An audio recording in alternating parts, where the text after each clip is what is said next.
takeoff, the engines convert the chemical energy of the fuel into kinetic and potential energy by increasing the altitude and the speed. While climbing, when we increase the pitch, we can constate that the kinetic energy is converted in potential energy by seeing that the airspeed decreases and the altitude increases. In steady flight, with a climbing angle of 0 degrees, the total energy remains constant, with the engines providing the thrust to overcome the drag. On descent with a negative pitch, the potential energy is converted back into kinetic energy. We constate that the airspeed increases. Energy management is essential for effectively achieving and maintaining desired vertical flight path and airspeed profiles. Let's see how the weight of an airplane affects the takeoff performance by taking off with 3 different payloads. With a light load of 296 pounds, the plane takes off quickly. The true airspeed reached was 125 miles per hour and the distance required was on average 3,900 feet. With a payload of 600 pounds, the takeoff distance and speed increase. The Cessna takes off at 5,000 feet with an average speed of 130 miles per hour. With the maximum load, the takeoff distance was the longest, averaging 8,400 feet. The takeoff speed also increased with an average of 140 miles per hour. Understanding the relationship between weight and takeoff performance is critical for every pilot. The heavier the load, the more energy it takes to get off the ground and the longer the takeoff distance is. Let's talk now about the two most important forces, lift and drag. Lift is the force that opposes weight. It acts perpendicular to the flight path and keeps the aircraft in the air. As we pitch up without increasing thrust, lift reduces and airspeed decreases. Lift is dependent on airspeed. If airspeed drops too low, the aircraft will stall. Let's see this in action. As we pitch up without changing thrust, airspeed decreases and so lift reduces. If it keeps going down, we reach a lift no longer big enough to oppose weight. This is stall. To recover, we lower the nose to regain speed and restore lift, allowing us to resume normal flight. The angle between the wing and the airflow is the angle of attack. A bigger one generates more lift up to a certain point. Exceeding the critical angle of attack results in stall. Now let's talk about drag, the force that resists motion through the air. Drag acts opposite to the direction of flight and comes in different forms. First, parasitic drag. It is caused by the air friction. When we lower the landing gear, we increase this drag, which reduces our airspeed. The longer we stay in that configuration, the more the plane loses speed. The second form is induced drag. It's generated because of the lift.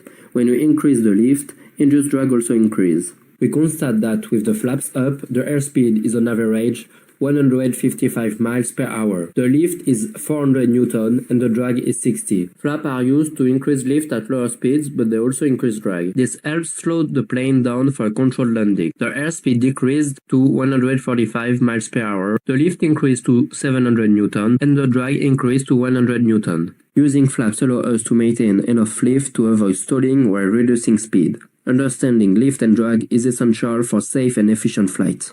The thrust management is crucial during the landing. Let's compare two approaches, landing with no flaps and landing with full flaps.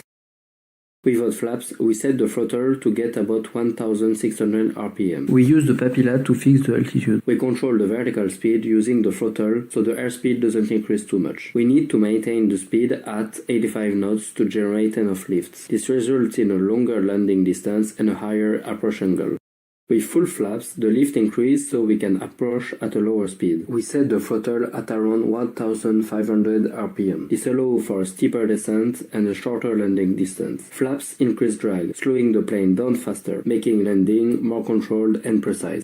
When we show the lift factor, we can see that the lift is downward on the elevator, which gives stability. As we move the center of gravity forward, the deflection is positive on the elevator, so the nose pitches down naturally. The plane is now more stable. When we move the center of gravity as backward as possible, the plane will pitch up because of the negative deflection. The plane is less stable but more maneuverable. Today we're talking about the relationship between the aspect ratio and the lift. We change the aspect ratio by changing the wingspan. With a wingspan of 10, the average takeoff distance is 10,083 feet.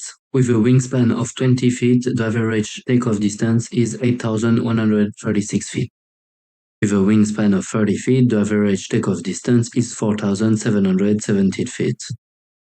With a wingspan of 40 feet, the average takeoff distance is 3,267 feet. With a wingspan of 50 feet, the average takeoff distance is 1,953 feet. We can conclude that the bigger the aspect ratio is, the smaller the takeoff distance is, and so the greater the lift is. Today we're testing how wing loading affects takeoff performance by modifying weight and wing size on 3 aircrafts. We have 3 RV-10 aircraft, each with the same wing loading but different weight and wingspan. A 2,500 pounds with small wings and aspect ratio, a 2,500 pounds with medium wings and a bigger aspect ratio, 10,000 pounds with large wings and the same aspect ratio. With a total weight of 2,500 pounds and small wings, the takeoff distance is in average 7,100 feet. With a total weight of 2,500 pounds, bigger wing and aspect ratio, the takeoff distance in average is 4,500 feet. With a total weight of 10,000 pounds, bigger wing and the same aspect ratio, the takeoff distance is in average 10,000 feet. So, with the same wing load, the bigger the aspect ratio is, the shorter the takeoff is. But if you want a bigger payload, with the same wing load and aspect ratio, the takeoff will be longer as the wing area will be bigger.